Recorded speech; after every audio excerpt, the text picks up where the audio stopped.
In the previous class, we started the conditional probability. We said that the conditional probability of an event A conditional to B can be expressed using the formula as probability of A intersection B divided by probability of B. Similarly, the conditional probability of another event B conditional to A can be expressed as probability of A intersection B divided by probability of A. If you solve both of these two equations for probability of A intersection B, you get two different formulas for A intersection B. One of the formula is in terms of B happening first and then A happening after B. And the other formula is A happening first and then B happening conditional to A. Both of these formulas are correct formulas, but it depends that which event depends upon which one. If A depends upon B, then the first one will be implemented. If B depends upon A, then the second one will be implemented. And if A and B are independent, the conditional probability will be nothing but the unconditional probability. Look at the bottom of your screen. The conditional probability will be unconditional probability. And if you plug these unconditional probabilities back into those two formulas, you get the multiplication rule. And what is the multiplication rule? It says that if A and B are independent of each other, then A intersection B will be simply A, probability of A multiplied by probability of B. Both formulas. You take this A given B. If A is independent of B, this will be simply probability of A. Take this from here and plug it in here. This will become probability of A times probability of B. If A and B are independent, B given A will be B. Take it from here and plug it in here. This will also turn into A multiplied by B. This is what's given on the next slide, which says that if A and B are independent of each other, the probability of their intersection will be nothing but the product of their individual probabilities. If they are dependent, then it depends whether A is dependent upon B or B is dependent upon A. If A is dependent upon B, then you will open A intersection B like this one. If B is dependent upon A, then you will open it like this one. No, the other way around. B dependent upon A will be the first one. You're finding B given A. Independence has nothing to do with mutually exclusiveness. That's a different terminology. This is a different terminology. So if I tell you that two events are mutually exclusive, their intersection is pi. The probability of intersection is 0. If I tell you two events are independent, then their intersection is, the probability of their intersection is the product, not 0, the product of the two. This is the generalization of multiplication rule. I hope you will not use it, but maybe there are some questions in the exercise that make use of this one, which says that if you have 3, 4, 5 events and they are independent of each other, then the probability of their intersection will be just the product of their individual probabilities. For example, I pick 3 students from this class with replacement. I will pick one and replace it back. What is the probability that first is mechanical engineering and the second is mechanical engineering and the third is mechanical engineering? So this will be simply probability of first one mechanical engineering multiplied by second one mechanical engineering multiplied by third one mechanical engineering if the 3 selections are independent. Let us move on towards the example. Last class, I was trying to explain to you this example where I was trying to find the conditional probabilities using both approaches. Number 1, the revised sample space approach. Number 2, the formula approach. For this question, we are given the formation of the sample space. In terms of a table, I gave you the formation of the sample space. We have been using this sample space since the beginning of this chapter. From this sample space, we are asked a question that if a student is selected and found to be from the business department, is this a required thing or given thing in the first line? Read this statement. Is this required or given? It's given. So you will write it like probability. We are supposed to find something, but probability given is A. This is given. So what's given comes after given. What is the probability that student belongs to Riyadh? What is the notation for Riyadh? B2. Now, you can find this probability directly using the revised sample space method. I mean, revise your sample space with respect to this event. Make this event your sample space. What is event? A. Make A your sample space. So this becomes your sample space. Now imagine you have a sample space where there are only 50 items. 15 belong to your category and the remaining 35, they do not belong to your category. So from this sample space, smaller sample space, if you find the probability of B, that will be actually B2 given A, because you already revised the sample space with respect to A. So this will be simply 15 by 50. Directly, without using any formula, you revise your sample space with respect to the condition and find the probability of B2. So this will be B2 conditional to 15. Or you find using the formula, which says that B2 given A will be the intersection divided by the probability of conditional event, which is A. So find those two separately from the whole sample space, full sample space, and plug them in, and you will get the answer. Any question from part A? Both ways. Later, I'm going to show you questions where both ways will not be applicable. One of them will be applicable. If a student is selected and found to be Riyadh, what is it required or given?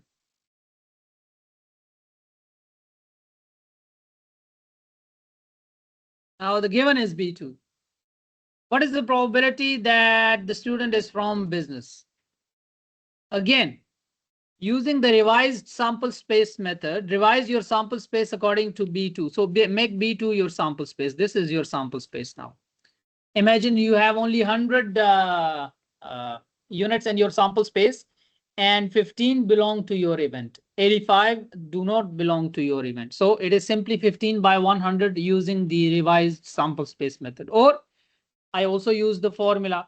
Using the formula, I will use the full sample space. So that will be 15 by 500, which is the intersection, divided by 100 by 500, which is the probability of conditional event.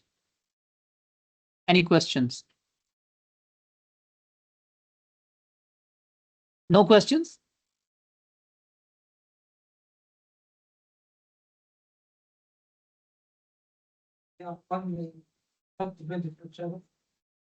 Yeah, there are questions coming. Just wait. Questions are coming.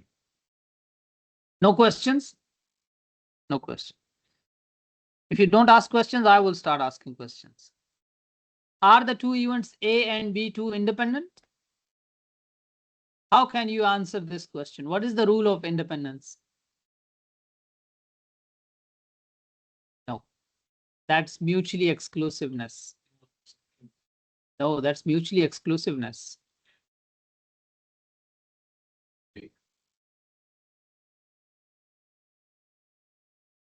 What was the rule of independence?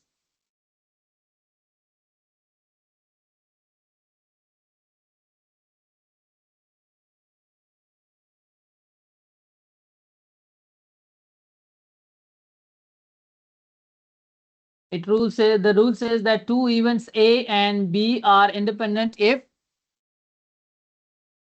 the probability of their intersection is equal to the product. So let us check. For this example, you can find all three of them.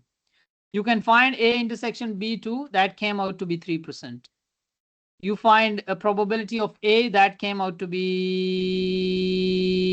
10%, is it? 50 by 500, 10%.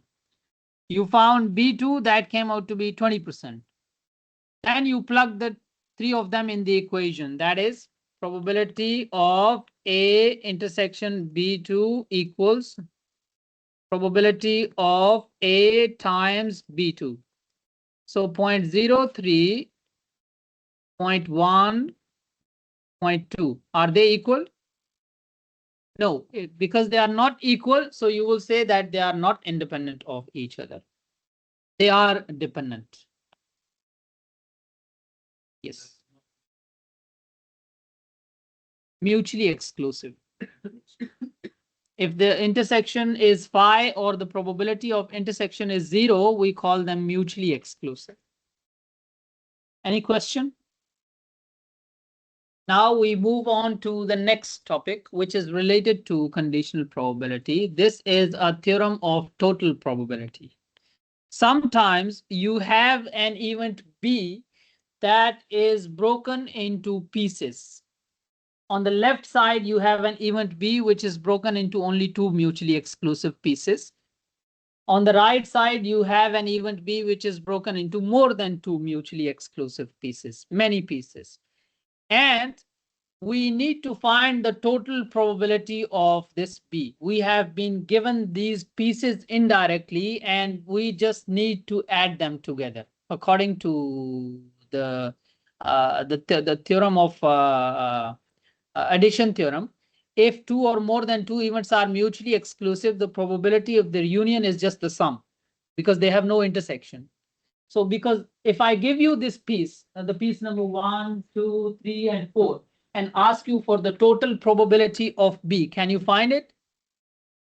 Simple, just the sum of the 4 will be the total probability of B. Similarly, in this case, I broke B with respect to A and complement. Part of B which is in A and part of B which is in A complement. So if I ask you to find the total probability of B, you can find it, right? How you can find it? Let me show you a little derivation, not in your course, but just for your understanding. The total probability of B is actually the first part plus the second part, correct? This part plus this part.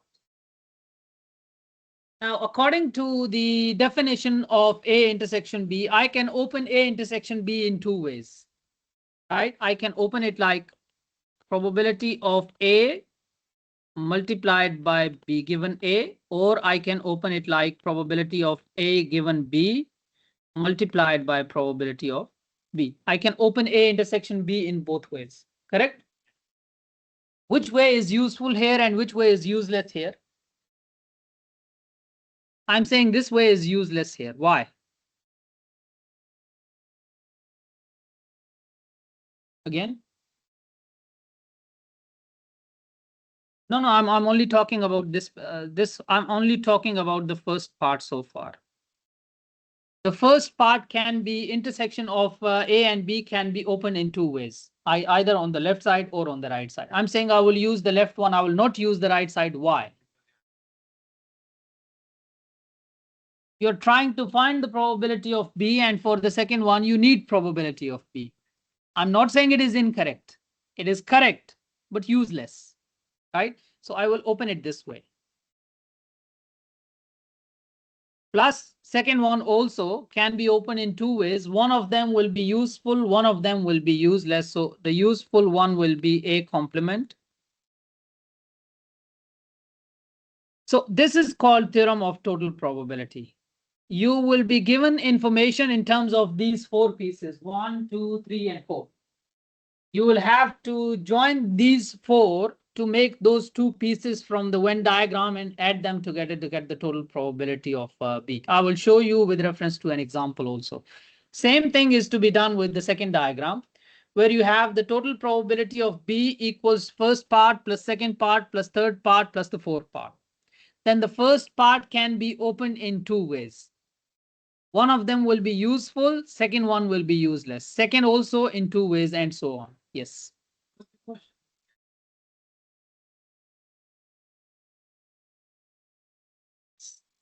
Yes, the other way also. Yes. We can get the conditional one. Yes, yes. In that case, your probability of A will be probability of B times A given B plus B complement times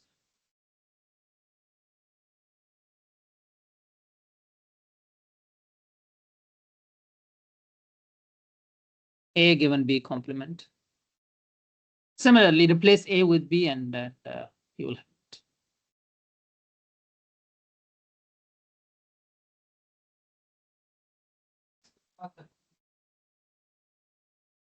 Yes, if I ask you for B complement, first find B and then use the complement rule. 1 minus probability of B will be complement of B.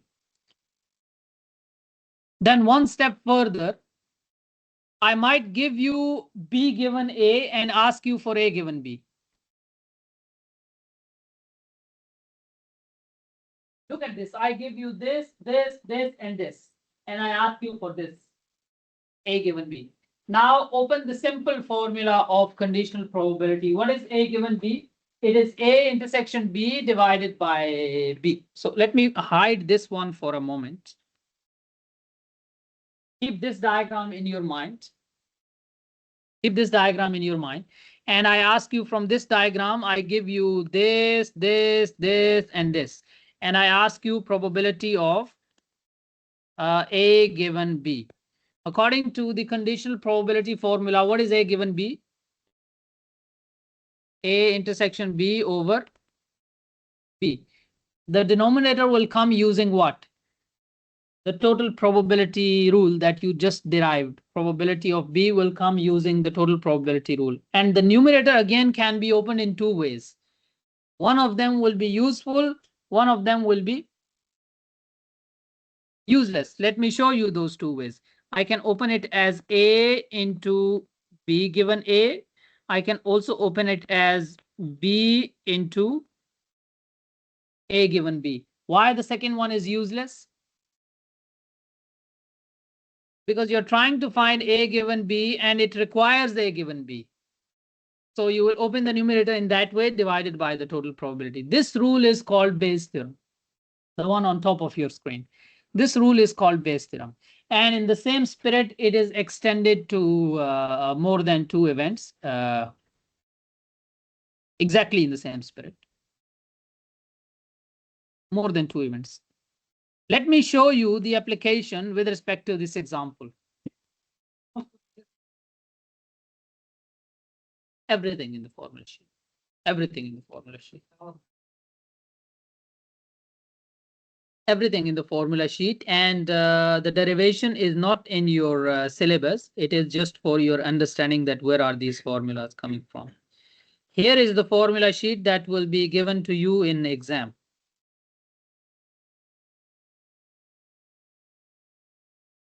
In this formula sheet, we can see that we are given the formula for probability of A given B, correct? If you require the probability of B given A, what you should do? Interchange A and B, and that will give you B given A. Here is the Bayes theorem. What if you want to find the total probability of B here? Not given. What if you want it? The formula is here in the denominator of Bayes theorem. The denominator of the Bayes theorem is total probability. If you remember here, let's go back. If you remember here, when I was deriving the Bayes theorem here, in the denominator I had probability of B, and I said you will get this probability of B using what? Using the total probability rule. This one will come from here. So if in exam you get a question from the total probability rule, you will use this formula from the denominator. This. And if you want the conditional probability, you will use the Bayes theorem. Let me show you through the example, and then you will feel a little more comfortable with this one.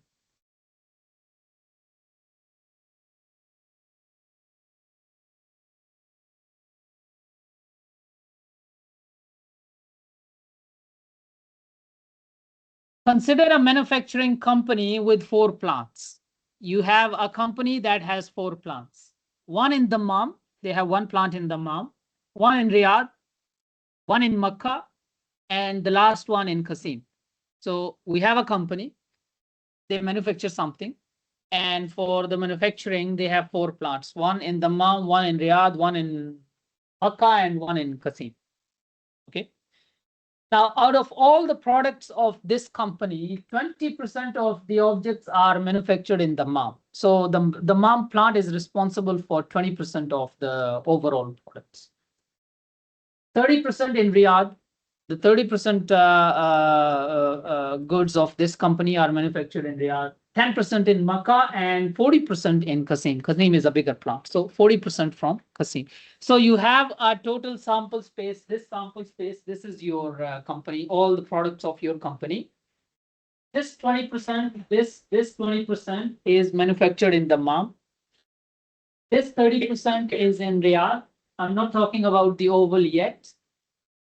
This 10% from Makkah and this 40% from Qasim. So the square thing, the not the square, the rectangle thing is the whole space. Now from within the whole space, the E1, this strange shape E1 is basically the portion from Dammam, then from Riyadh, then from Makkah, and then from Qasim. So what is the probability of E1? This one is basically 20%. This is 0.2. This is 0.3, 0.1, and 0.4. Okay. Then comes another event. The other event is that the plants are either making good object or defective object. Some of the objects are good, some of the objects are defective. Then they are giving you the rate of defective object in each plant is 0.015 in Dammam, 0.01 in Riyadh, 0.006 in Makkah, and 0.005 in Qasim. What is this given? Very, very, very critical. What is given here at the end?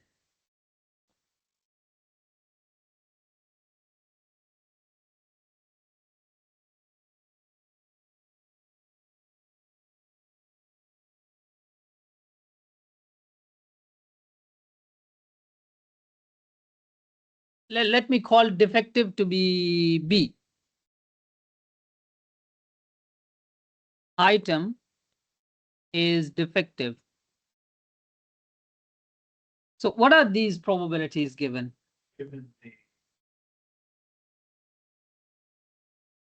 What is this 0.015?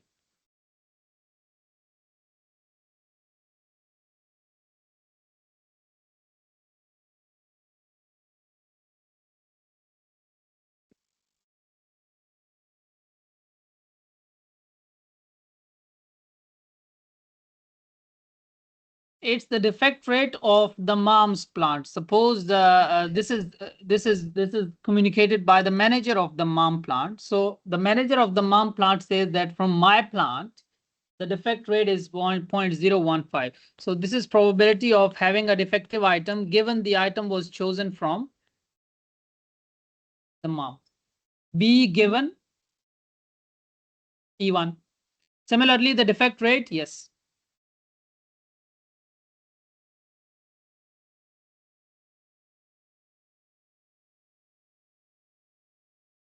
Yes. That will be the probability that you choose one item from this company. You don't know which plant it will come from, and that item is defective. Similarly, the probability, the defect rate of Riyadh manager says that my defect rate is 0.01, 1%. The defect rate of Makkah region says that my defect rate is even less, 0.006. And Qasim manager says my defect rate is even lower, 5%.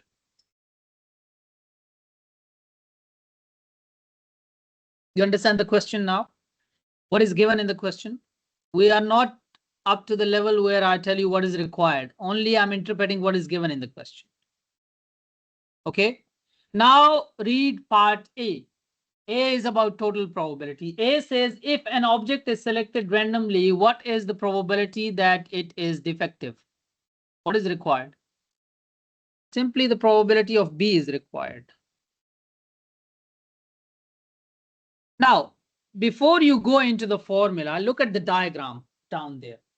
In this diagram, I have marked the oval shape as all the defective items. Don't go on the size of the oval shape. It is very big to just show you. But suppose the inside the oval are defective and outside the oval are not defective good items of this whole company. Okay. And then the company is divided into 4 pieces: plant 1, plant 2, plant 3, plant 4. What are you required to find? You are required to find the oval, the total probability of B. Like the sample space is broken into 4 pieces, B is also broken into 4 pieces. Can you see that? Can you see that? I have colored those 4 pieces with 4 different colors. Okay. Now, can someone tell me what is this gray piece? This is the common area between B and E1. It is actually B intersection E1. What is E1? E1 is this shape. What is B? B is the oval. So what is the common area between B and E1? The intersection between B and E1 is the gray area. What is green area? It's the common area between B and E2, B intersection E2. Then the third one, B intersection E3. And then the fourth one is B intersection E4. So can I say that the total probability of B is actually the gray area plus the green area plus the yellow plus the blue? This is what I'm going to write here. Pay attention. This is probability of E1 intersection B, E2 intersection B, E3 intersection B, and E4 intersection B.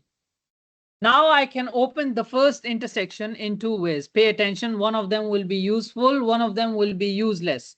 I can open it as E1 into B given E1, or I can open it as B times E1 given B. Which one is useful? Which one is useless?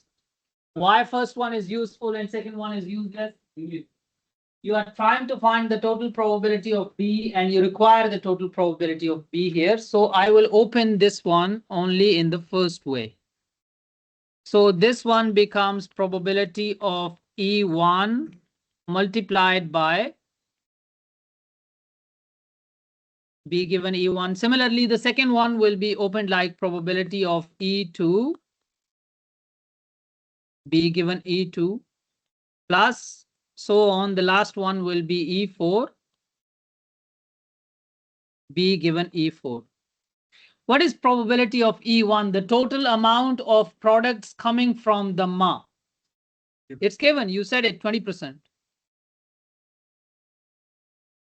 The manager is saying 20% of the project objects I'm making. And what is the defect rate of the MOM? B given E1, 0.015 plus. What is the total weight of Riyadh? The total weight. This is kind of weighted average. What is the overall manufacturing quantity of Riyadh? I think 30% was it? Yeah, 30%. Multiplied by what is the defect rate of Riyadh? 0.01. Plus for Makkah, 10% defect rate, 0.006 plus Qasim, 40% defect rate. You add them together and the total probability of B will come out to be 0.0086. Don't write it 0.009 in exam. Write it 0.0086. If there is a fifth decimal, then round the fourth one. Now, some of the students, they get confused sometimes that you are given 2 series of probabilities. There is the first series of probabilities, which is 0.2, 0.3, 0.1, and 0.4. Okay. And the second series of 4 probabilities, which is given as 0.0015, 0.01, 0.006, and 0.005. You should understand one of these series will be the prior probabilities, the probabilities of the square portions. And the second of these will be the conditional probabilities, the defect rate of each plant. Now, some of the students, they get confused which ones are conditional and which ones are non-conditional. Okay, in the base, look at the total probability theorem. Where is it? In the total probability theorem, you are required 2 series of probabilities. You're required to find the unconditional ones, and you are required to find the conditional ones. These both are given in the question. The green ones and the yellow ones. The green ones are actually the percentage of objects made by each plant. 20%, 30%, 10%, and 40%. Makkah, Qasim, Riyadh, Dammam. And the conditional probabilities are actually the defect rate of each plant. How to quickly judge what's given is the simple probability or conditional probability. The quickest way to judge is that those probabilities which sum to 1. Sum the probabilities. If the sum is 1, that means we are giving you these squares, because the squares will always sum to 1. So if at any point you get confused whether the given probabilities are actually EIs or B given EIs, check the sum. Check the sum of the first one. Let me now use the same color, yellow, for the first one.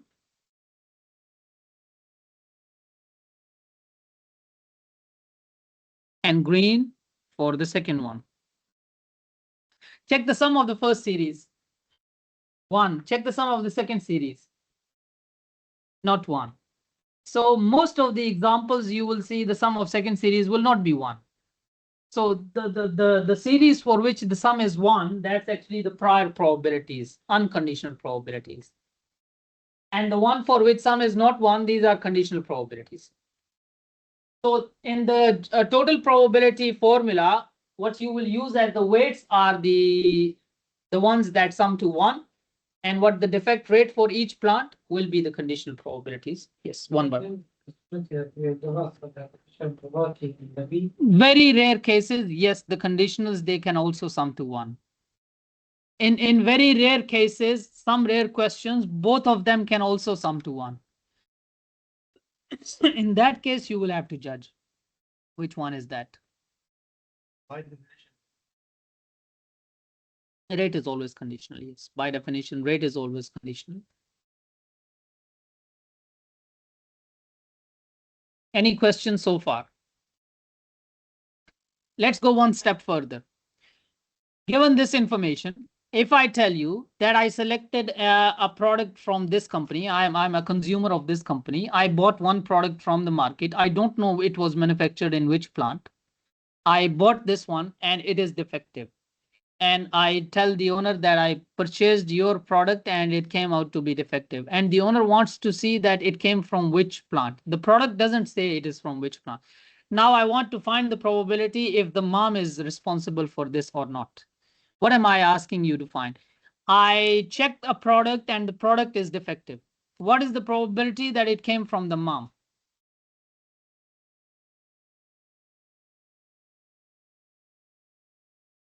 Before you think about the answer, think about what is required. I selected a product and found it to be defective. Now, what is the probability it came from the mom? Before you think about the answer, think about what is required in terms of E, B, and all that in terms of events.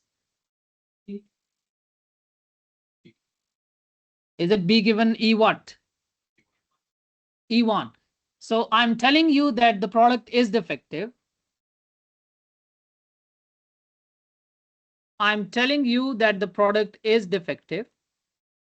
And then asking you to find the probability that it belongs to E1, right? This is required in this question. We don't know the answer. We'll get to the answer now.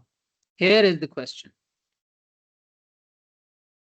Here is the question. I will not show the answer. Read the question. The question says that if an object is selected randomly and the object is found to be defective. Now pay attention to this statement. This statement corresponds to probability given B. Found to be defective. You know this. What is the probability? The required thing comes before condition. The given thing comes after condition. Okay. What is required? What is the probability that the product came from? Riyadh. This is E2. Let me write it like this is required and this is given. Apply the simple formula of conditional probability. When you apply it, what do you get? Probability of E to intersection B over B, not E to B. The conditional event comes at the denominator. Where do you get probability of B? You just found it using the total probability theorem. Now, if we give you these questions step by step, you will easily solve it. What if I ask you this question directly without asking part A? Then you will be in trouble. So you need to know how to get this probability right away without part A. If I ask you this question directly, now you opened it, you need probability of B. Where will the probability of B come from? The total probability of a defective item in the whole company. You need to apply the total probability rule to get that denominator. For the numerator, it can be opened in two ways. One of them will be useful, one of them will be useless. What is useful?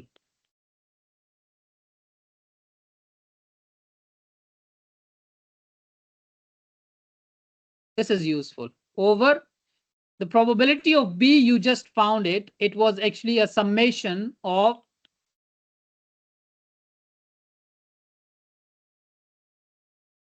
it was a sum of 4 probabilities. Do you remember?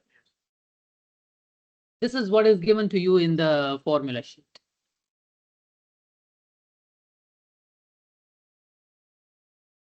Without getting probability of B, no.